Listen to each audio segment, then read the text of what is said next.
आज की क्लास में सीखने वाले हम परफेक्ट सेंटेंसेस के बारे में कि क्या होता है और कैसे यूज़ करते हैं। तो शुरुआत करने से पहले दोस्तों, अगर आपने इस चैनल को सब्सक्राइब नहीं करा है तो सब्सक्राइब कर दें और लाइक का बटन दबा दें ताकि मुझे पता चले कि आप लोग वीडियो देख रहे हैं और आप कुछ सीख रहे हैं इस वीडियो से। तो चलिए आइए शुरुआत करते हैं कि परफेक्ट सेंटेंसेस कहाँ और कैसे हम यूज़ करते हैं अपने डेली लाइफ में गाइस। तो परफेक्ट सेंटेंसेस होते क्या हैं इंग्लिश में टेंसेस में समझते हैं।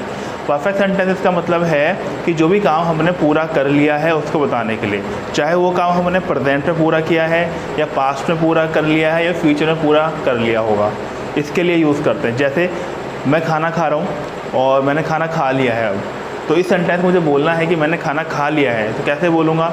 आई हैव ईटन फूड। ठीक है, मैं खाना खा चुका था, ये पास्ट में हो गया और मैं खाना खा चुका होऊंगा, ये फ्यूचर में हो गया। तो प्रेजेंट पास्ट फ्यूचर में परफेक्ट सेंटेंसेस को कैसे बोलते हैं वो सीखते हैं। ठीक है, तो गाइस सबसे पहले हम बात करते हैं प्रेजेंट परफेक्ट टेंस के बारे में, प्रेजेंट परफेक्ट सेंटेंस के टेंस के बारे में।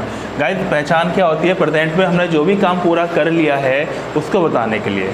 ठीक है, मैंने खाना खा लिया है, मैं सो गया हूँ, मैंने तुम्हारा काम कर दिया है, इस तरीके के जो सेंटेंसेस होते हैं। जनरली क्या होता है कि सेंटेंस के लास्ट में, मतलब हिंदी वाक्य के लास्ट में लिया है, चुका है आता है इस तरीके से। जैसे मैंने खाना खा लिया है, हम लोग तुम्हारा काम कर चुके हैं, वह आ चुका है, इस तरीके से हम जनरली बोलते हैं। तो गाइस प्रेजेंट में कोई भी काम पूरा हो गया है उसको बताने के लिए हम यूज़ करेंगे हम हैव और हैज़ का। ये टाइम वर्ड है, हेल्पिंग वर्ब है। हैव के साथ यूज़ करते हैं हम आई, यू, वी, दे का, और हैज़ के साथ यूज़ करते हैं ही, शी, नेम, इट का, जिसे हम थर्ड पर्सन सिंगुलर भी बोलते हैं। सिंगुलर का मतलब होता है एक और प्लूरल का मतलब होता है एक से अधिक। क्लियर? और इसके साथ हमेशा यूज़ करेंगे वर्ब की थर्ड फॉर्म। परफेक्ट सेंटेंसेस में चाहे वो प्रेजेंट परफेक्ट हो, चाहे पास्ट परफेक्ट हो, चाहे फ्यूचर परफेक्ट हो, सब में क्या है? वर्ब की थर्ड फॉर्म ही आती है। ठीक है, जैसे कि मैंने यहाँ बताया हैव और हैज़ का यूज़ करते हैं इन सब्जेक्ट के साथ, हैव का आई, यू, वी, दे के साथ, और हैज़ का ही, शी, नेम, इट के साथ, तो यूज़ करते हैं वर्ब की थर्ड फॉर्म। क्लियर? अब मुझे कोई, जैसे कि मैंने एग्जांपल लिया था कि मुझे बोलना है कि मैंने खाना खा लिया है, काम हो गया ना प्रेजेंट में, इसको बताने के लिए हैज़ हैव का यूज़ होगा, थर्ड फॉर्म का यूज़ होगा, जैसे कि मैंने अभी बताया। इसका ट्रांसलेट कैसे होगा? मैंने खाना खा लिया है तो आई, मैंने को मतलब मैं को बोलेंगे आई, जैसे सेंटेंस है मैंने खाना खा लिया तो आई के साथ क्या लगाते हैं हम? आई के साथ हैव लगाते हैं, तो आई हैव। खाना खाने को ईट होता है और ईट के थर्ड फॉर्म होती है eaten. I have eaten food, simple, I have eaten food. अगर मुझे बोलना है उसने खाना खा लिया है तो ही हैज़ ईटन फूड। तुमने खाना खा लिया है तो यू हैव ईटन फूड। तुमने काम कर लिया है तो यू हैव डन वर्क। मैंने काम कर लिया तो आई हैव डन वर्क। उसने काम कर लिया तो ही हैज़ डन वर्क, क्योंकि ही के साथ हैव लगता है, ही हैज़ डन वर्क। हम क्या देख रहे हैं? थर्ड फॉर्म का यूज़ हो रहा है। ठीक है, इसी प्रकार से ये तो थे पॉजिटिव सेंटेंस। नेगेटिव सेंटेंस में क्या लग जाता है? नॉट लग जाता है। अगर मुझे इसी सेंटेंस को बोलना है कि मैंने खाना नहीं खाया है तो मैं बोलूँगा आई हैव नॉट, यहाँ क्या लग जाएगा? Not. I have not eaten food. उसने खाना नहीं खाया तो he has not eaten food. इस तरीके से हम नेगेटिव सेंटेंस बोल सकते हैं। और इंट्रोगेटिव में क्या होता है? जैसे कि आप सभी को पता है, जो हेल्पिंग वर्ब है, ये टाइम वर्ड है, ये पहले आ जाता है, पहले यूज़ करते हैं। जैसे कि अगर मुझे बोलना है कि क्या मैंने खाना खा लिया है तो हैव आई ईटन फूड। क्या उसने खाना खा लिया है तो has he eaten food. Has he eaten food, has पहले बोलेंगे इंट्रोगेटिव सेंटेंसेस में। क्या उसने खाना नहीं खाया है? Has he not eaten food. क्या तुमने मेरा काम नहीं किया है? Have you not done my work. तो इस तरीके से इंट्रोगेटिव नेगेटिव सेंटेंस ही हम बोल सकते हैं। सिंपल है, क्लियर है, बेसिक है बिल्कुल। मैंने खाना खा लिया है, आई हैव ईटन फूड। मैंने खाना नहीं खाया है, I have not eaten food. क्या तुमने खाना खा लिया है? Have you eaten food. क्या तुमने खाना नहीं खाया है? Have you not eaten food. Clear? ये चारों सेंटेंसेस पॉजिटिव, नेगेटिव, इंट्रोगेटिव और इंट्रोगेटिव नेगेटिव हमने सीख लिया। क्लियर? हमें बस ये ध्यान रखना है हैव और हैव का यूज़ करना है, और हैव के साथ ये सब्जेक्ट आते हैं और हैव के साथ ये सब्जेक्ट आते हैं, और थर्ड फॉर्म यूज़ करते हैं। कोई भी काम हमने प्रेजेंट में कर लिया, हैव लगा के बोल दो। मैंने पढ़ा दिया है, आई हैव टॉट। तुमने पढ़ लिया है, यू हैव स्टडीड। मैंने पढ़ लिया, आई हैव स्टडीड। हम लोगों ने पढ़ लिया, वी हैव स्टडीड। ठीक है, तो इस तरीके से हम सेंटेंसेस बोल सकते हैं प्रेजेंट परफेक्ट में। क्लियर? नेक्स्ट आते हैं पास्ट परफेक्ट में।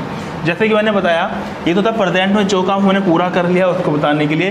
पास्ट परफेक्ट में क्या होता है, जो काम हम कर चुके थे, ठीक है, मतलब पास्ट में काम हो चुका था उसको बताने के लिए यूज़ करते हैं हम हैड। थर्ड फॉर्म और सब्जेक्ट में सारे लगेंगे, I, you, we, they, he, she, name, it, सब इसके साथ लग जाते हैं, ठीक है। जैसे खाना, एग्जाम्पल था, मैं खाना खा चुका हूँ, सॉरी यहाँ मैं खाना खा चुका था आएगा, मैं खाना खा चुका था तो सिंपल आई हैड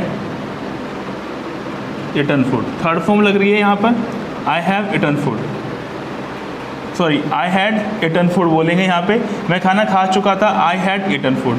मैं खाना नहीं खा चुका था, I had not eaten food. क्या तुम खाना खा चुके थे, हैड यू ईटन फूड। क्या तुम खाना नहीं खा चुके थे, had you not eaten food. तो इस तरीके से हम पास्ट में परफेक्ट सेंटेंस भी बोल सकते हैं, जो भी काम हमारा हो चुका था वो बताने के लिए। मैं तुम्हें पहले ही इन्फॉर्म कर चुका था, तो I had already informed you. तुम मुझे पहले इन्फॉर्म नहीं कर चुके थे, तो you had not informed me already. तो इस तरीके से हम सेंटेंस में बोल सकते हैं पास्ट परफेक्ट में, मतलब जो भी काम पास्ट में हो चुका था उसको बताने के लिए हम क्या यूज़ करेंगे, हैड। सिंपल, आपको ये माइंड में रखना है, ज़्यादा कुछ नहीं। क्लियर।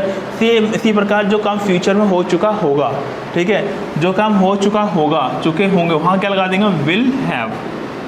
ठीक है, क्या क्या ध्यान रखना है हमें, फ्यूचर में जो काम हो चुका होगा उसको बताने के लिए हम क्या लगाएंगे, will have. Third form as it is लगती है और सब्जेक्ट इसमें सारे लग जाते हैं, जैसे कि हैड के केस में लग रहा था। I, you, we, they, he, she, name, it, सबके साथ विल हैव लगता है। और जो भी काम फ्यूचर में हो चुका होगा तो उसके लिए विल हैव। मैं खाना खा चुका होऊंगा तो simple I will have, I will have eaten food. Clear है। वह घर पहुंच चुका होगा, he will have reached home. वह घर नहीं पहुंचा होगा तो he will not have reached home. क्या वह घर पहुंच चुका होगा, will he have reached home. क्या वह घर नहीं पहुंचा होगा, will he not have reached home. तो इस तरीके से फ्यूचर में जो काम हो चुका होगा उसके लिए विल हैव लगा के हम इस तरीके से सेंटेंसेस बोल सकते हैं, चाहे कोई सा भी हो। और मुझे ये बोलना है कि वह इस समय तक सोच चुका होगा, तो he will have slept by this time. इस समय तक के लिए हम यूज़ करेंगे बाय दिस टाइम। वह इस समय तक सो चुका होगा, he will have slept by this time. वह इस समय तक नहीं सोया, वह इस समय तक नहीं सोया होगा, तो he will not have slept by this time. तो इस तरीके से दोस्तों हम प्रेजेंट परफेक्ट में, पास्ट परफेक्ट में और फ्यूचर परफेक्ट में सेंटेंसेस अपने बोल सकते हैं। बस हमें क्या ध्यान रखना है, यहाँ पर प्रेजेंट में जो काम हो चुका है उसके लिए हैव और हैज़ का यूज़ है। जो काम हमारा पास्ट में हो चुका था उसके लिए हैड है, और जो काम फ्यूचर में हो चुका है उसके लिए हमारा विल हैव है। बस आपको ये ध्यान रखना है। और तीनों परफेक्ट सेंटेंसेस में हम क्या यूज़ करते हैं, थर्ड फॉर्म यूज़ करते हैं। मैंने सिंपल सा तीनों में क्या डिफरेंस है मैंने बता दिया था, बस मैंने सिंपल तीनों में क्या डिफरेंस है मैंने बता दिया है और एग्जाम्पल से भी समझा दिया है। होप आपको समझ में आया होगा। और मुझे कमेंट में जरूर बताएं कि आपको क्लास कैसे लगी, समझ में आया कि नहीं आया। Till then, thank you. Bye bye.